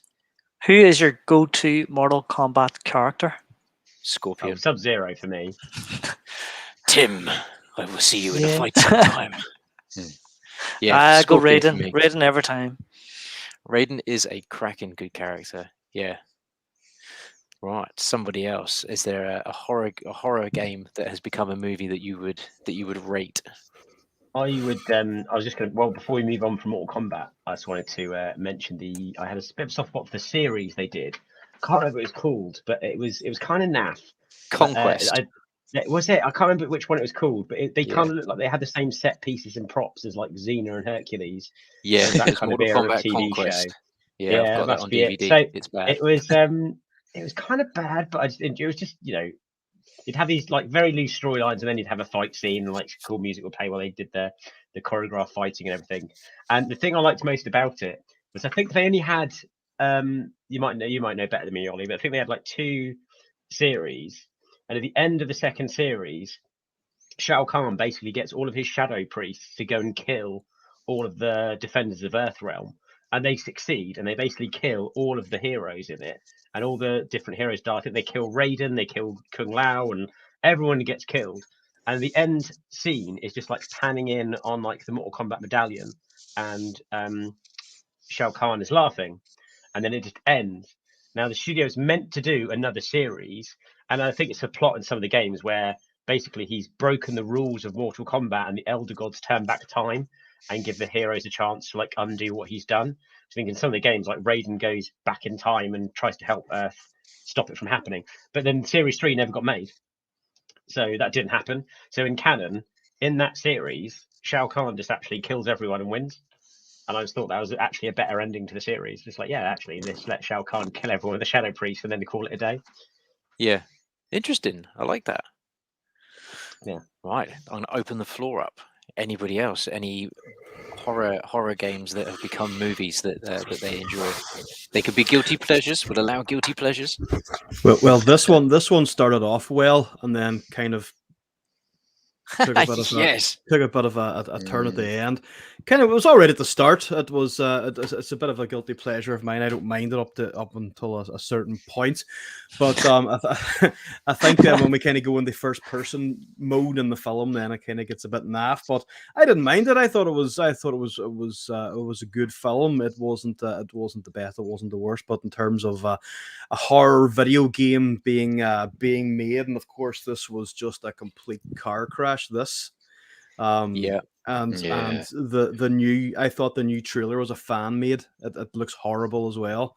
I don't know how they could have made it any worse than what they already have, but I'm not looking forward to the new film. But I absolutely love the Netflix series that's on at the moment. Was well done. But in terms of the films, Doom's not too bad. Silent Hill's probably my favorite horror video game that's come to the big screen. And in terms of Resident Evil, a franchise that I loved so much, it was just a complete and utter disgrace what they've done to that franchise. They didn't stay true to any of the originality of the films or anything like that. And the cutscenes in the game make a better film, from Resident Evil 0 right through to what we have now. It's you can make a decent film with that. And that's almost kind of what the Netflix series is like. But in terms of the horror games coming to the movies, Silent Hill definitely up there for me, and Doom's a bit of a guilty pleasure. So yeah. That's nice. That's my call. Nice, yeah. The thing that really bothered me with Doom was that it didn't have anything to do with hell or opening the gates of hell and letting demons in. It was sort of a bit like Resident Evil. It was a virus that transformed everybody into all these like weird things. And it is a bit of a shame, because there were some of the design choices were excellent. The guy in the wheelchair who became the Pinky was like, fuck, that's cool. Mm-hmm. And the introduction of the BFG and all this kind of stuff, it's like, it's all there. Just make it hell, make it demons, make it really like gross and disgusting and whatnot. It felt very, very, it was a strange one. I agree with you, it is a guilty pleasure though. If it's on telly, or we have a bad movie night with some friends, sometimes it's the sort of film you go, yeah, stick Doom on. It's silly fun. I'd run with that. And I kind of have a soft spot for the first Resident Evil movie. I don't hate it. It's not the game, but it's enjoyable. It's got some good bits in it. The thing that I always find really bizarre with that first Resident Evil movie, though, is the scene where they get trapped in that hallway, and it's firing off the lasers at them. Yeah. So you've got all these different things. They're like ducking them, people are getting their heads sliced off, all this kind of stuff, and then it gets to the last laser, which is inescapable, and you just sort of think, does the room have like a sense of humor, or would you not have just started with that one? Like, let's just go with the inescapable laser and kill everybody, because I think everybody dies in that scene anyway. Isn't it like that little girl that's like, You're all going to die. Yeah. And it was just like, I didn't mind the first one. I really enjoyed the first one. But yeah, I think the they get other ones progressively are worse, garbage. don't they? I think the first one The was other all ones right. are Again, terrible. they get the so first one, you bad. kind of like, is this really Resident Evil? It doesn't really follow Yeah. it that closely, but yeah, it just got progressively worse after that, I think. There's some good I like bits in I the, like that in the hallway scene. sequels. That Resident Evil is my guilty pleasure. I like the hallway scene. Yeah. Although what does bother me is obviously when the bloke gets sliced at the end in the inescapable trap, his body Yeah. just wouldn't stand there and flop down. It would just go because Yeah. there's nothing to hold him up. He's got no spine. Push for There's his nothing sin. to hold him up. So that's what bothered Yeah. me about that film. Push for his sin. Yeah, it's not, There's this. not I think factually there's. correct, but I liked it. I liked it. I think there's some bits in those latter movies that I kind of enjoy. I quite like the 3D one is pretty naff, but watching it in 3D was like they clearly just made the movie to just have a cool 3D effect, and some of the 3D effects are pretty cool. So, but if you watch that movie in 2D, you are genuinely like, well, this is naff. Like it needs the 3D experience to make it something, and that's never good when you need a gimmick to make your movie entertaining. And Carlos, they ruined Carlos. He was a right bloody minge in that film. Yeah. or such a wimp. Yeah. I wasn't pleased. I wasn't happy with him at all. They've ruined him. I wasn't overly happy with the characterization of any of the actual proper Resident Evil characters. I just wish they'd kind of not introduced any of them. Just have your own cast, your own characters. Ignore them, because Jill wasn't particularly great. They tried to make her look like her from the movies, but she was just a bit annoying. Claire was just awful, and I think Awful. like I've blocked a lot of it from my mind. I think I saw most of the movies drunk as well. There's a bloke in the first one. He looks like Tim Henman. I can't remember his name. Yes, I forget the actor's name, but he was in That's it. right, His yeah. name. Ugly But Betty, and he was terrible in the film as well. Yeah. it was that little moment where he gets like scratched, doesn't he? I think by the liquor Yeah. or something, and they're like wheeling him out at the end. Quick, get him into the Nemesis program. You're like, oh Yeah. god, It's like, so you know what Yeah. let's just name drop shit at the end to make people remember. Oh, it's Resident Evil. We are still here. But I like, Resident Evil the first one, like the flooding in the rooms. I like that, and Yeah. also the woman who gets her head chopped off by the Yeah. elevators. I Yeah. really like that bit as well, where you see her like squish. Yeah. So, yeah. I think Slipknot had a couple of music videos, didn't they? Don't know if there are any Slipknot fans here. I've become a Slipknot fan in my later life, but the song "My Plague," I always remember that, and when I hear the song, I think of Resident Evil. So Yeah, that's it was the only that, thing I yeah. like about it. It was that period in time where any horror movie was getting made, they had to throw a band from Roadrunner Records onto the soundtrack. It was when they did Freddy versus Jason had Spine Shank over the intro, and it was just it was a very weird time. It's just like, let's just get all of these new metal songs on all these soundtracks. It will make them cool. You're like, really? Again, that was an artistic choice. I don't get it, but never mind. Are there any other game to movie adaptations people want to throw in there before we move on? I'm not sure if I think the game and the movie came out around the same time, because I just had a quick look. I think they both came out in 2010, but I quite liked the anime that came out for Dante's Inferno. Okay, Dante's yes, good Inferno choice. came out in like 2010 on the 360, and that was quite a good like hack and slash horror, and really good themes and visuals. And actually, obviously, had the different themes for each layer of hell. You had like some really cool boss fights. That's quick. I think there's a lot of games that do that sort of style better. Like I think it's overshadowed by things like God of War, but I actually thought Dante's Inferno was a really fun game. Had some really good things you could level up in the skill trees, because you could go through like either doing like the holy magic or kind of doing the dark magic, and you could decide which kind of path you wanted to go down. And yeah, there's a film for that. I thought the anime was pretty cool. It was effectively just the story of the game, wasn't it? So it wasn't kind of like doing its own thing. It was the same sort of plot of the game. But I thought that's quite a fun movie. I can go with you on that. Okay, one that a very, very quick one that is so bad it's good is, just because you mentioned the game earlier, Tim, House of the Dead. The House of the Dead movie is absolute wank. I didn't know there was a House of the Dead wank. movie. I did not know this existed. It's terrible. I remember seeing the trailer. I remember seeing the trailer at the cinema and thinking, "Oh my god, a House of the Dead movie!" And then eventually getting to see the movie and going, "Oh shit, it was a House of the Dead movie. That was pretty bad." How have I not heard of this? You're not missing a great deal, Tim. I have to say. It is. Yeah, It is one of it'd be those so downloadable. bad I it's have to good see it there movies. now that I know it exists, even if it's I bad. can I'll go in with low expectations. do. I mean, I remember buying it from a bargain bin when I was on holiday in America one time for 99 cents, and I'd Yeah. argue that's possibly too much money for it. But it is well worth a watch because it is absolutely ridiculous. There's a House of the Dead 2 as well. There is. there I you didn't go there, but No, yes. wow. Okay. Now, just because we are a gaming channel, we're going to switch it back the other way very, very quickly, and that is horror movies that became video games. There was the period, specifically, I think, in the 90s, where every movie became a video game. It didn't matter what it was, they would just slap that title on it.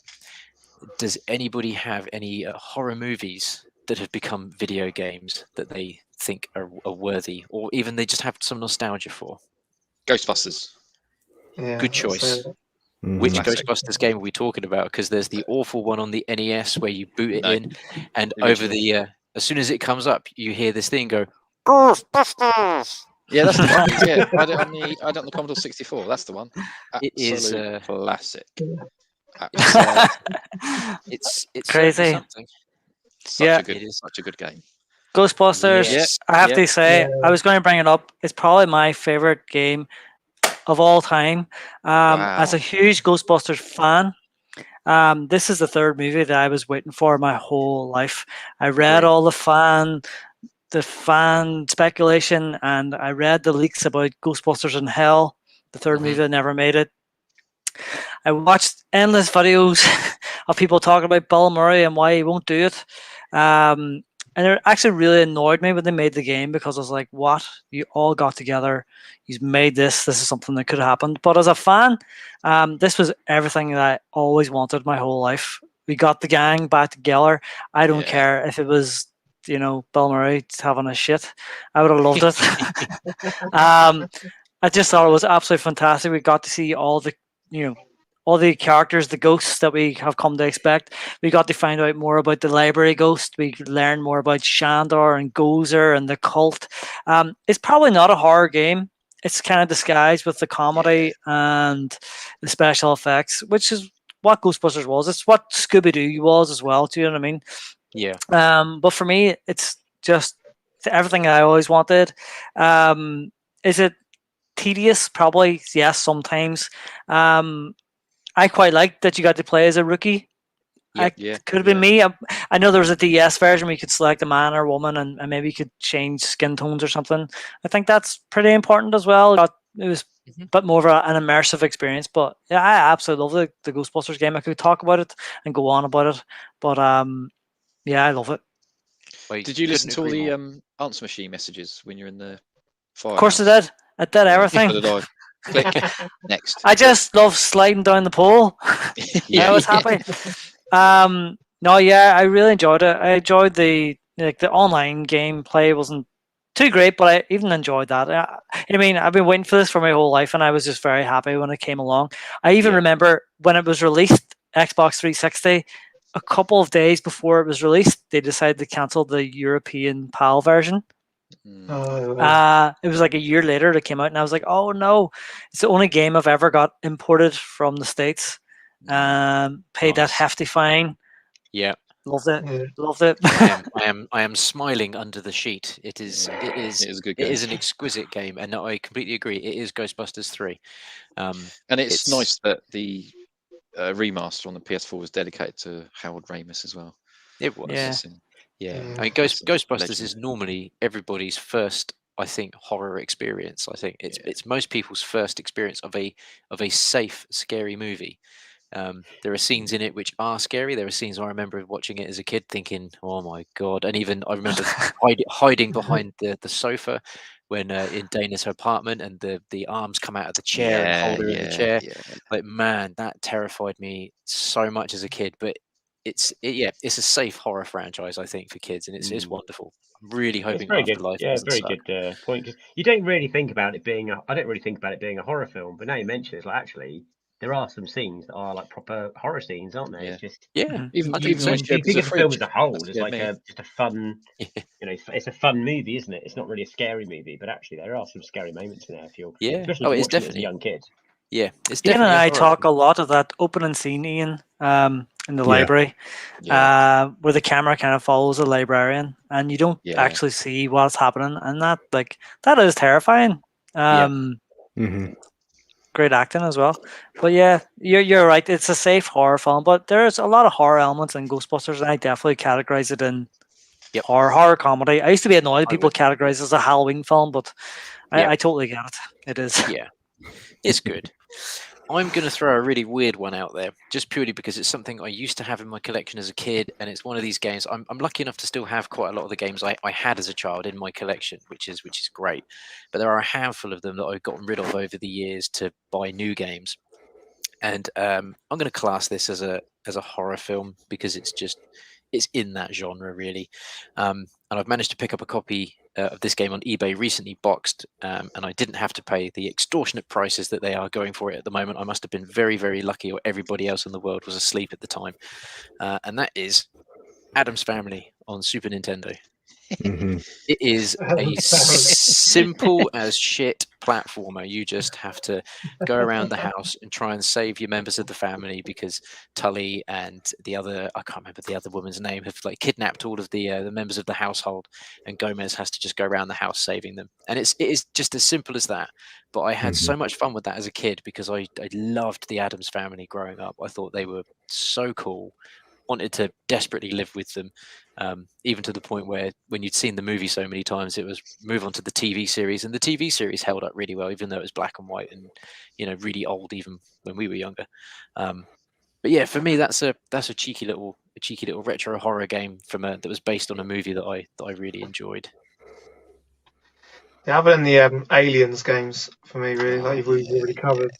Obviously, the one on the PS1 was the Alien Trilogy. Awesome game. I remember playing. What was the one on the SNES, the Super Nintendo, with my brother, and so it's like, Alien 3. Alien 3. That is absolutely, that just transitioned over seamlessly, didn't it? It did. Yeah. It was a really weird one because I remember in Alien 3 it went back to being just one alien again. Yet in the video game, this is where video games just took the licensing from the movies. The only thing that was the same generally was the title. And just remember in playing Alien 3 thinking, wow, there's loads of aliens for a game or a movie where there's only one alien. But yeah, really good game. That comes from, doesn't it, when we spoke to the Oliver twins, when they make a game based on a film, they don't get to see the film first. They might get a script, they might get small bits of detail. So if a game is based not off a film but off of or just based off a poster. If a game is based off of a franchise and not a film, and they have creative freedom to just do a story set in that universe, like in Aliens, they're not trying to make a game based on a film that hasn't come out yet. They can then come out with great games like Alien Isolation. That's not based on a specific Alien film. It's just a game that takes place within the Alien universe as a franchise. I think that's where you get the best game adaptations, I think, if you're making a game based on a franchise as opposed to trying to get a game out at a deadline to bring it out before the next film comes out.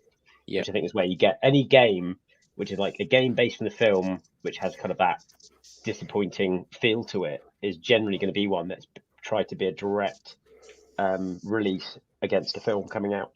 Yep, I completely agree with that as well. And there was a lot of that in the 90s. I feel for the developers a lot more now. Now that we've spoken to people that have been in that situation. You're going to make a game, and actually, you're not making a game based on the film. You're making a game based on the poster.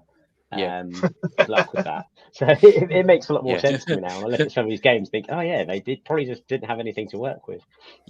Just for some context on that comment, we had the Oliver, where we were lucky enough to speak to the Oliver twins, creators of the Dizzy franchise, a few months back, and they let us in on that they developed and made the Bad Boys 2 game that was out on the Xbox and PS2, I think. And they weren't given a script. They weren't allowed to see the movie. They didn't know what the film was about. All they got was the poster. Yeah, ridiculous. And they weren't allowed to make. They weren't allowed to make the characters look like Will Smith either. No, they couldn't. No, they couldn't look like Will Smith or Martin Lawrence because didn't have rights to their likeness. Yeah. So and people slandering saying, "Oh, can't these developers make them look like the actors?" Like, we could have done, but we weren't allowed. Yeah. And yeah, just the amount of shit they got for that game. But it was like, but we had a brief, and the brief was, here's the poster, but don't make it look like them, and we're not telling you what the movie's about. Yeah. Amazing. Yeah. Absolutely shocking. Oh, any other games that people or horror movies that have become video games that they want to throw out there before we move on to the topic that's probably going to be the one I think that's probably going to have the most debate in it. I didn't mind the Saw games. Some of the Saw games are actually okay. Good shout. Remember the one with the knife cutting the arm? Yeah. Yeah, it wasn't. They weren't bad. They were okay, and The Thing wasn't a bad game either. Excellent. Yes. Good shout. I didn't mind Classic. that. And yes, that's the one Michael has there is freaking brilliant. I love that. It is so good. I couldn't get on with it. I remember. Well, this is what we used to do. We didn't have headsets when we played it, so we used to go on the phone and put it on loudspeaker. so if any of us were Jason, if I managed to sort of spawn on the Jason at the start, I'd be like, right, Michael, go you in hide and I'll go kill everybody else and let you win the game. But yeah, it's I thought it was really good, and really homage to the original films. The characters and everything were brilliant, and the sound effects and the diegetic and non-diegetic sound and all. It was a really brilliant game. I still really enjoy it. But there was another game that wasn't a film, but it was directed by a filmmaker, Clive Barker, Jericho. Do you remember that game? Yes. It was I remember it had mixed opinions on it at the time. I didn't mind that game. I thought it was quite good. I thought it was kind of not quite Hellraiser-ish, but it was there. It was getting there. I didn't mind it. It was a good game. But in terms of the horror films turned into games that Saw and The Thing they weren't bad games. They were worth the money, I suppose. They get a good go at them. Yeah. Well, not a film, but a TV series. Walking Dead games are really good as well. Yeah, the Telltale Telltale games are brilliant. Yeah, really like them. Love playing them. Yeah, absolutely. That's really good choices. To be honest, I'd completely forgotten about the Telltale Walking Dead games. I'd completely forgotten about The Thing. Man, so have I. Yeah, see there, it's almost like the horror genre just seems to be able to translate, I think, from game to movie and from movie to game quite well. It seems to do all right. Even the not so good ones are still all right. So I really enjoyed. I know it's not based on a film, but Until Dawn was a really fun game. I think Dawbs mentioned it earlier, and it's like you're playing through a horror film, isn't it? Really, you kind of doing that decision making, and just quite a unique kind of style game, isn't it? You just kind of an interactive movie more than a game as such. And you recognise the actors as well. Yeah. It's like, oh yeah, that's that dude who played Freddie Mercury, or that's the bloody Hayden Panettiere, whatever her name is. Yeah. You recognise the actors and actresses. Yeah, that definitely adds to it, doesn't it? That you've actually got recognisable voice actors and likenesses. Yeah. Excellent. Alrighty, Roo. Ooh, another one that I actually really loved as well, and I know it's not based on a movie, but it is totally a rip-off. It was Dead Rising. Obviously, they ripped off Dawn of the Dead, obviously. Yeah. Zombies in the Mall. It wasn't a fantastic game, but I just thought I could put on some music and just go around and kill hordes of zombies and maybe fight a psychopath dressed as a clown or something. I quite enjoyed the game, and I think it had loads of different ends. I never quite made it to the end, but I really enjoyed the game, and I enjoyed Dawn of the Dead. So there was a somewhat of a link there, but I know it's not directly. Yeah, similar thing with the Left 4 Dead series. It's not necessarily based on a horror film, but it's just horror movie tropes. Yeah, I think an absolutely fantastic series, and Back 4 Blood that's recently come up now. That doesn't disappoint. That's a really fun game. It's one of those games you just really enjoy playing with friends online with your headsets, just chatting while you're playing. It's definitely a fun co-op game. You want to be playing that with 3 other people, not sort of on your own. I absolutely love the Left 4 Dead games. They're great fun. Brilliant. I really liked where Dead Rising went as a franchise. It sort of started not serious, but it definitely was more serious. And by the time we'd got to Dead Rising 3, I think, is it 3? I'm looking at my games over there. I think it is Dead Rising 3 on the Xbox One. It just gotten so ridiculous. It was just, chainsaws attached to the ends of broom poles, and you're just sort of swinging it around, hacking shit. I really loved where that franchise ended up. It sort of almost became like a semi-serious Saints Row, but with zombies.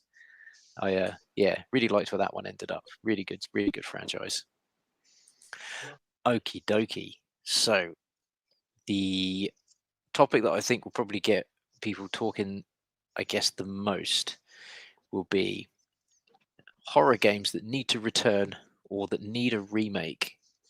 Given that I think we've mentioned it a couple of times already, but the Resident Evil remake for Resident Evil 2, I think, has given a lot of food for thought to a lot of developers and a lot of companies that own the rights to certain horror games, and has maybe gotten people thinking, yeah, there's something in this. People still want that original experience, but sort of souped up and made new and made exciting.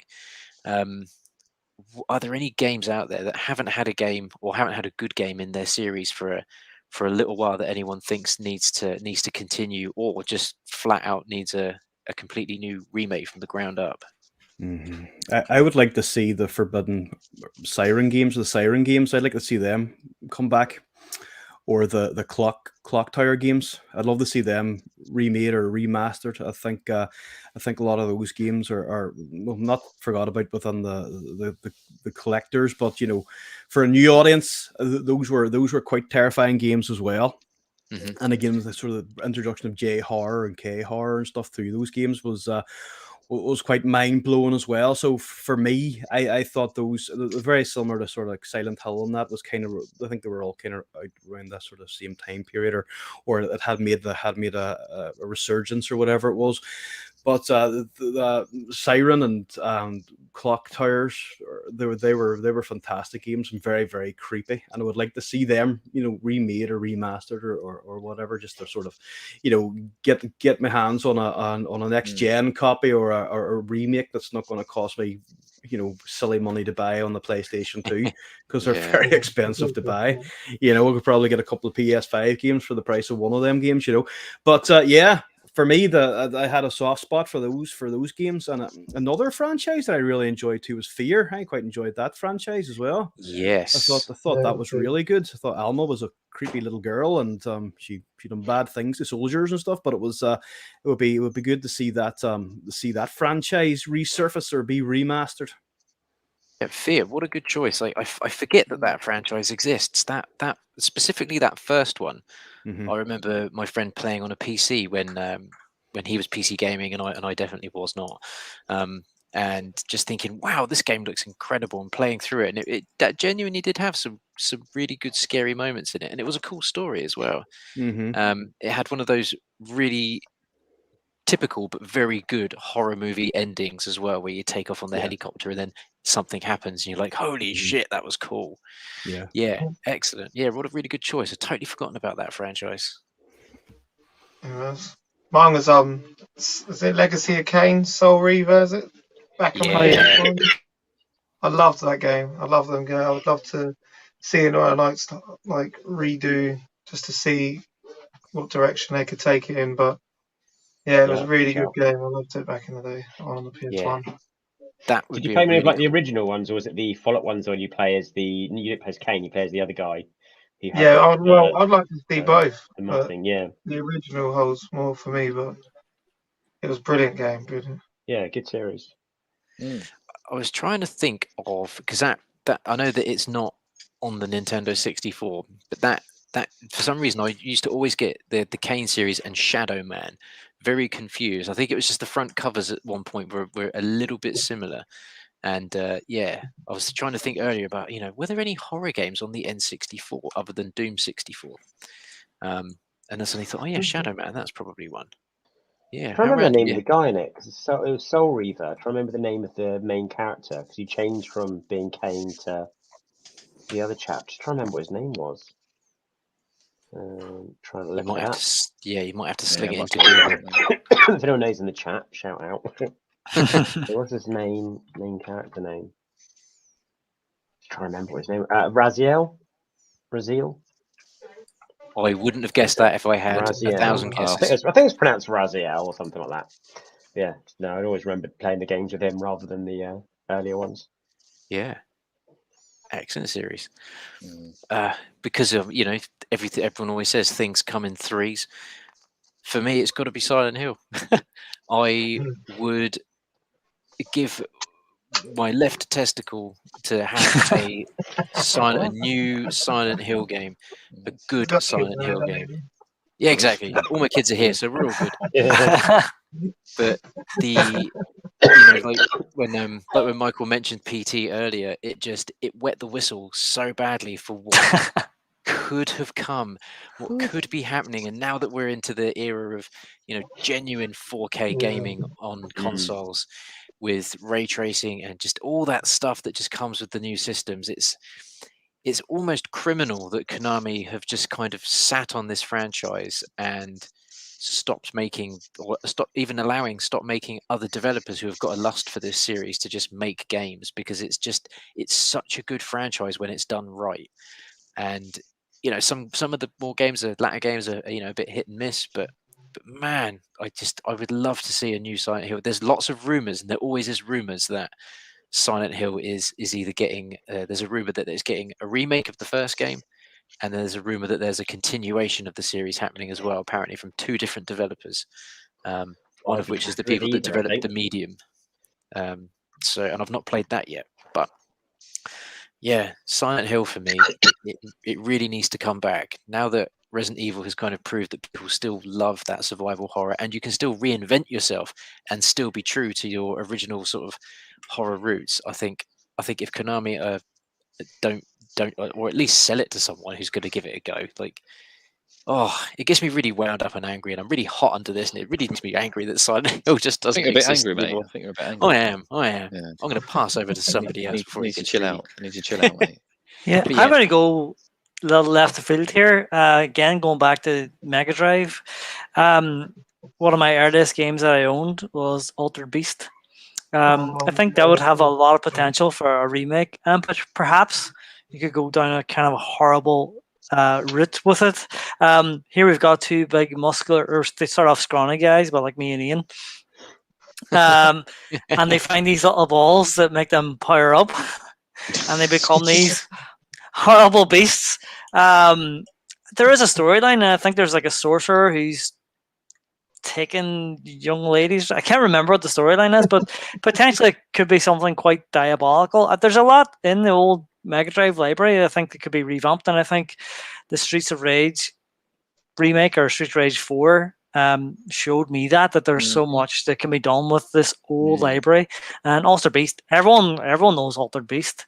And I think there's things that can be done with those old nostalgic games that we all grew up with and we all love. I think when we moved from like the Mega Drive to like the PlayStation 1, it was all about being 3D, wasn't it? Everything had to be 3D. It was always like your 3D platformers, things like that. And it's only recently where we've gone back to like 2D platformers and the like Streets of Rage 4, like the 2D isometric games. And actually they're really good on modern systems when you have that really sharp, crisp graphics. And yeah, you're right. I'd love to see some like old style Mega Drive games redone in the same way they did Streets of Rage 4. I think that's a really good opportunity there to come out with some really cool stuff. Yeah. Because there's a huge library of good games. Yeah, I kind of think that's a really interesting idea though, doing a slightly more horror styled, adult themed Altered Beast. I think you'd have some incredible transformation sequences, sort of going back to like American Werewolf in London or The Howling or something, where you've just got it's really painful. It's interesting. Yeah, that would be so cool. I'd be up for that, 100%. I think for me, a series I wouldn't mind seeing resurface was Parasite Eve. I thought that was a nice little mix of like kind of like Final Fantasy meets Resident Evil. Like they're quite a unique battle system where you, like you would select your items and you'd have to like select your attacks and things like that, but you'd still be running around. So it wasn't like locked turn-based combat, was it? It's kind of like still free movement turn-based. Yeah. And I really enjoy turn-based combat. I know that Dawbs loves turn-based combat games. They're one of his favourites. That was a really fun game. I'd like to see them bring that back. Probably either a remake or continuation. I'd be happy with either. I think Parasite Eve kind of gets overlooked a bit because of other things like Silent Hill, Resident Evil. It's kind of like not one of those top tier horror franchise games necessarily, but yeah, I think that could do the comeback. Yep.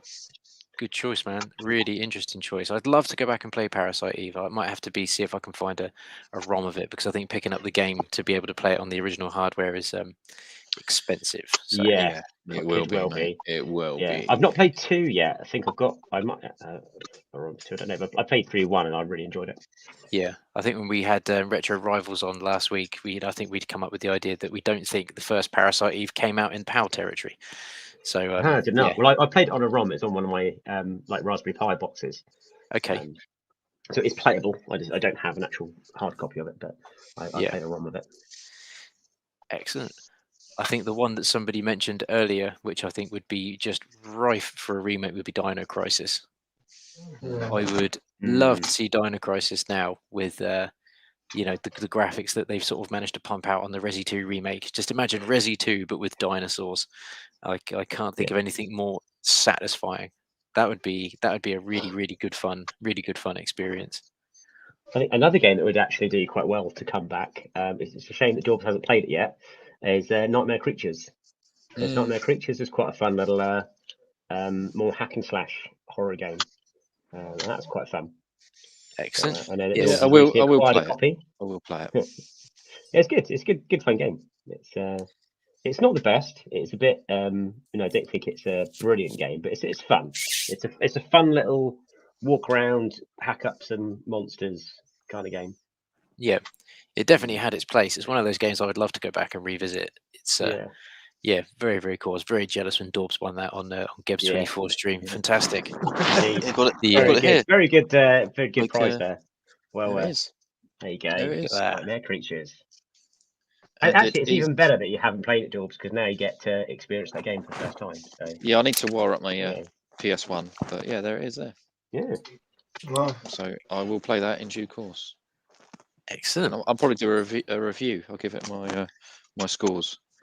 You have to give it the Vanilla Dawbs stamp of approval. Yeah. But number 1 will be probably Final Fantasy 7 rating, and number 10 will be Uncharted 2. So unfortunately, somewhere in between. Nightmare Creatures is sort of real-time combat. You don't get to sort of select that you want to attack, wait a bit more, and then attack. So it might not be your kind of game. But is it this thing where you just walk like 5 yards and have to have a fight, and then walk another 5 yards after No, have a fight? you actually walk around. That's good. I like it. Yeah, I like it. I'll give it a go, and I'll give you. We'll get my PS1 set up, and I'll give it a go, and give it a review, see what it's like. Cool. Excellent. Any other series that people would like to see come back? I know that we mentioned it earlier. EA bringing back Dead Space. I think that's a genius move for the moment. I think that's the perfect time for a brand new Dead Space series. But yeah, any other titles that people think that need to come back that they either miss or just want to see a flat out remake for? No. I think we have exhausted it. We have exhausted it. I think it's good that these remakes are being done. Like we've had Resident Evil remakes. You mentioned like if EA bring back Dead Space, all these ones coming out are showing that there's people that want to play these games and there is a market for it. So hopefully other franchises will follow suit, and we will actually get to see some of these games remade or brought back. Yeah, I think they're successful, aren't they? So I think we'll hopefully see a lot more. I agree, and I think with the cost of some of these games now, to try and pick them up and play them on the original hardware, it's just almost unobtainable sometimes. So to do a completely flat out remake kind of gives people the option to play it for the first time, but in the spirit of what the original one is. You know, I don't think my son's played Resident Evil 2, the original, before, but he played the shit out of the remake, really enjoyed it. He sort of said, well, it's not too far off the original, other than the original's just got your tank controls and it's got the fixed camera and whatnot, but by and large it's the same experience. So yeah, definitely. Right, Mr. Dawbs, do we have a what's in the box? Yeah, I'm trying to just have a quick look on Wikipedia. Facts, right? Yeah. You may have to ask a question, and I may have to look it up. So, yeah, shoot, go for it. Okie dokie. Right, in that case, let's, if I can see through the sheet. I'm debating taking the sheet off, but I figured we're in the closing grasps of the stream, and I've kind of made it the whole way wearing this thing, and I kind of want to see it through to the end. Mate, you need at the end. You need to take that off and let us see what you look like, because I bet your hair's all over the place. You're covered in sweat. Oh mate, it's going to be. Take it off. I guarantee it will be horrific. So, anyway, this is a horror special, so go for it. That'll work for me. Right, let's roll that. What's in the box intro? What's in the box? What's in the box? What's in the box? What's in the box? What's in the box? Beauty. Right, so obviously let's drag you over to your normal position for that. Is it like that? You all know the rules. Like I'm gonna have to do this one-handed, so this is going to be fun. See, this is where we need the tech expert Ryan. How's it? There we go. There's the very expensive. Let's see if I can remove. As you can see, can I take the logo off? There we go. There we go. Now we can see Michael's beautiful face. Oh, look at that. So there's the expensive box. Obviously in here I've got a retro item. 20 questions. I'll just say yes, no. So shoot. So yeah, we've covered the rules. You're doing it in order. So Michael, you go first. I'm going to have to write left-handed, so this is going to be fun.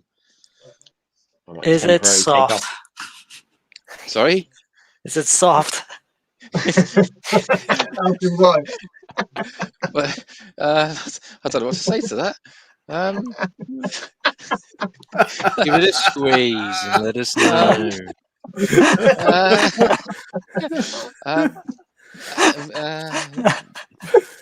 No.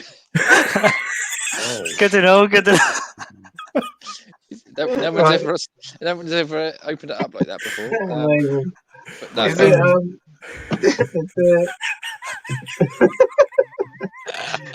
Is it a cartridge-based game?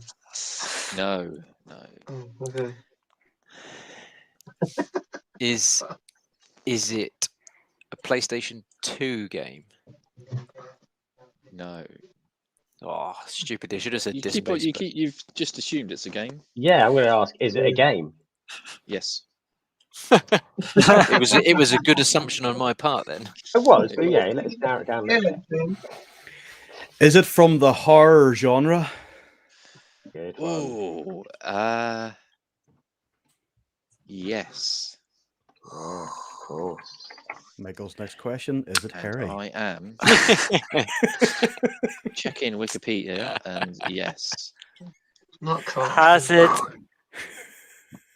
16-bit graphics? I think not. Is it CD-based game? No. Is it what? So I didn't catch that. It's not CD. It's not cartridge. CD. Is it meager, isn't it? a floppy disk game? No. Oh. We've come to this road before, haven't we? When it's you're basically just going around about at the minute. You don't know what junction come on. Is it based off of a film? Or a film franchise? No. No. Okay. Is it on tape format? Yes, it is. Well done. I don't know how you got there. I don't know how you managed to narrow that down. It's a process of elimination. We've got you right where we want you.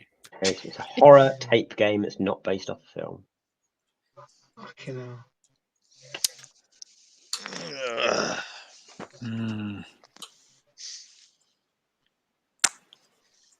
What are we on? 10? Yes. You are halfway through. Yeah. Okay. Is it? I don't know. I don't know what to ask you. I feel like the casual gamer is going to throw everyone out through lip. Is it a shoot 'em up? I don't think so. I'm just checking what the official description is. Was it the 8? You know. No. Okay. Not a shooter. We had a Speculator. Is it on an Amstrad? Didn't you have an Amstrad? Not the one I've got.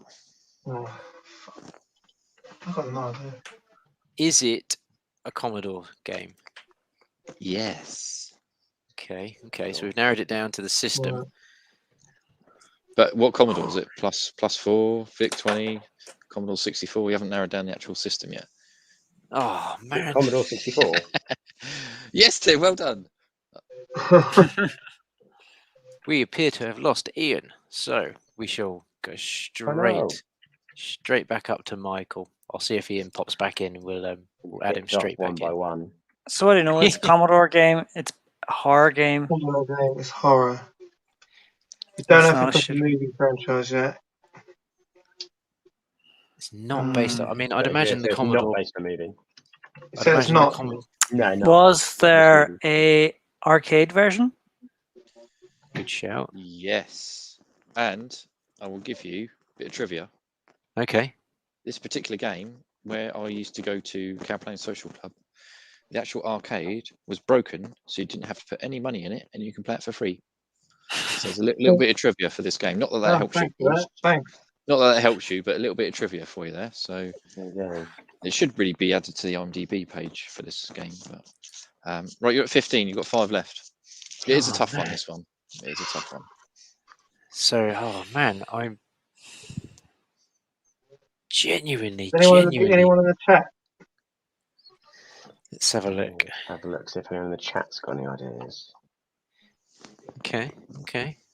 I was thinking Ghosts and Ghouls, actually. Oh, it's a good shout. Oh. I was thinking that. Was that on the C64? Yeah. See, my next question was going to be, well, I can wait for my question to ask you, can't I? No, you can ask it. It's fine. Because I haven't got anything. I was going to say, is there other versions of this game? So if you've got the Commodore 64 version there, can you get this game on other platforms? Yes. You can.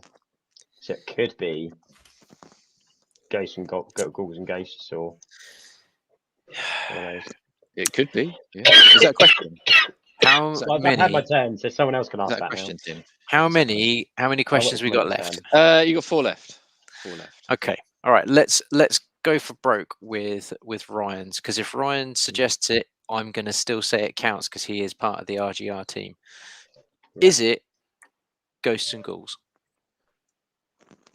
Ghosts and Ghouls? Ghouls and Goblins.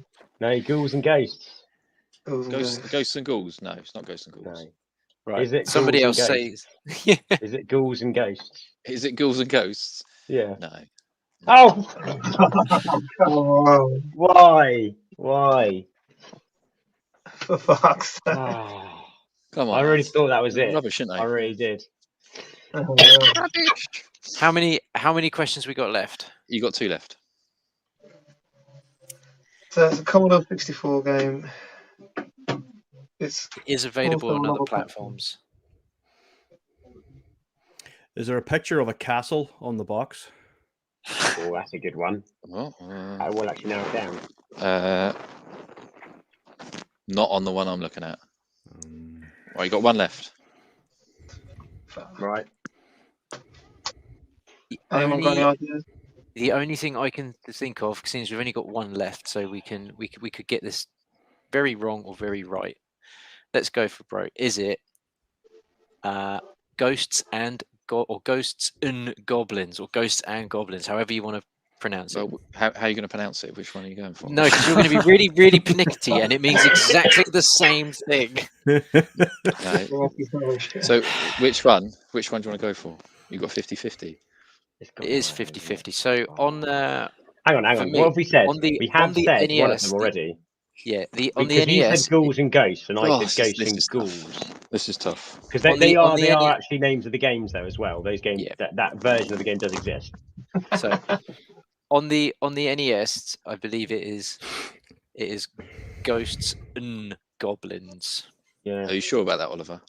I am almost 100% sure. But if it says and you say it doesn't count, I think the rest of the team will go, it counts. Oh, do you know what? Yeah. I'm going to let you have it because you should have seen Ryan's comments earlier. We are talking 3 minutes ago. I've seen it now. He's saying ghosts and goblins. Well, let me just. You're saying it wrong. If it's goblins, though. There you go. It is. Goblins. So this arcade game, Campaign Social Club. If you were there in probably the 90s, you could play it for free. You could play it for free. Play it for free. Wow, there you go then. Look at that. I mean, that is Look at classic. that. That is classic. Fantastic. Yeah, so what did I say? I said Ghouls and Ghosts, I think, which is actually a game. There's a version of it that's called Ghouls and Ghosts on the Commodore 64. I don't know. I love it. It's got a little beak for a hand.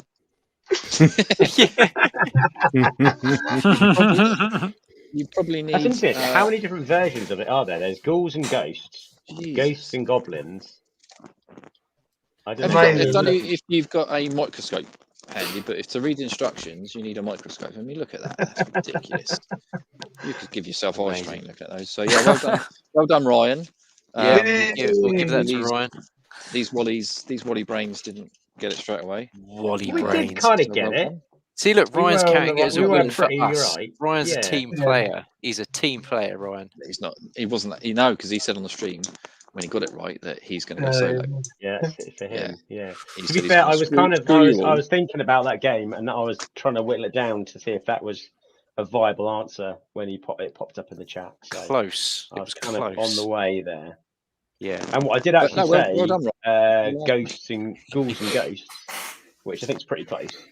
Mm-hmm. Yeah, but Ghouls and Ghosts and Goblins is, it's not close enough, is it? You know, if you come second in a race, right, I know. I'm still going to think about it fairly well. Dawbs is very, very strict on the rules when it comes to what's in the box. Yeah. We've been so close on so many times. So that is. If we'd spent like loads of other questions, like 5 questions on, is it ghosts? Is it ghouls and ghosts? Is it ghosts and goblins? Is it ghosts and goblins? And it turned out to not be any of them. It was a completely different game, which would be a complete waste of Well, I was very generous. But yeah, I don't know if Campaign Social Club has still got the arcade machine, but get down there and test it out. Let me know. Oh, right. I think we have come to the end. We have come to the end of our little Halloween stream. Is it time for me to take this off? It is hotter than the sun in here. How cool's that? I did not last in my mask. I do apologise. You've done well, Ollie, to last the whole stream. Oh, Ollie, can take your see, look at that. It's a full sheet Ollie, as well. take your thing off. Take your sheet off, Ollie. Take it off. Put yourself.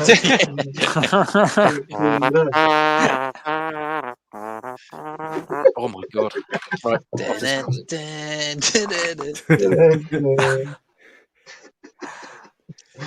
It just disappears now. It just disappears. There's no one there. Genuinely can't see because I haven't got my glasses on. Yeah, there we go. Sort of slick back. It's a bit of a mess. We'll run with it. We'll run with it. Christ, I'm genuinely surprised that I managed to last that whole thing. Excellent. Fair play, mate. Fair play. My hand under this is. Do you know when you've been in the bath too long and your hands go all crinkly? It used to be like that. Yeah, it's disgusting. I have to say, you've done quite well to keep your hand up like that, like the whole time. Mm-hmm. Your arm, yeah. Is your arm hurting now? It is. Like I'll probably need to have it time. amputated tomorrow. It's probably. Probably take this off and it'd be black. Right. So before we sign off, there's a couple of little things we need to throw out there. We have Mr. Ryan there talking about the Ever Chat tomorrow on this very channel. Ryan and the chaps from the fuck me, I've got to get this right. Evercade fan site non-official. Fans group non-official. Roger Olver and Peter Hussey, and all the team over there. Fantastic little group. They're going to be talking about all things Evercade tomorrow. We've got the chef in the house. I think he's got his swap shop special this Sunday as well. His horror special. Always a good one there. Always good to get in there with chef.